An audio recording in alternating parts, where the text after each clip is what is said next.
প্রিয় দর্শক, আপনাদের প্রিয় চিরদিনই তুমি যে আমার ধারাবাহিক এখন আলোচনার শীর্ষে। পর্দায় আর্য অপর্ণার প্রেম যতই গভীর হোক না কেন, ক্যামেরার পেছনের গল্প কিন্তু একেবারেই ভিন্ন। ইনস্টারের হাতে আসা খবর অনুযায়ী ধারাবাহিকের নায়ক জিতু কমল এবং নায়িকা দিতিপ্রিয়া রায়ের মধ্যে চলছে চরম মতবিরোধ। অভিনেত্রী নাকি জিতুর সঙ্গে শট দিতে রাজি নন এবং তার বিরুদ্ধে খারাপ মানুষসহ একাধিক গুরুতর অভিযোগ তুলেছেন। ভাবুন তো, যে জুটি পিয়ানো টাচে দাঁড়িয়ে এমন নিবিড় রোম্যান্স তৈরি করে যেমনটা এই ছবিতে দেখছেন, বা দুঃসময়ে একে অপরের আশ্রয়ের ছায়া হন যেমনটা অন্য ছবিতে, বাস্তবে তাদের সম্পর্ক এতটা তিক্ত হতে পারে?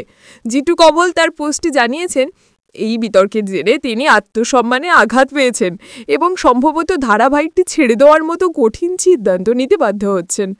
এখন প্রশ্ন হলো, টলিপাড়ার এই বহুচর্চিত জুটি কি তাহলে ভেঙে যাবে? আগামী সপ্তাহে প্রোডাকশন টিমের মিটিংয়ের দিকেই এখন সবার নজর। যদি জিতু ধারাবাহিক ছেড়ে দেন, তবে আর্য অপর্ণার এই ম্যাজিক কি চিরতরে শেষ হবে?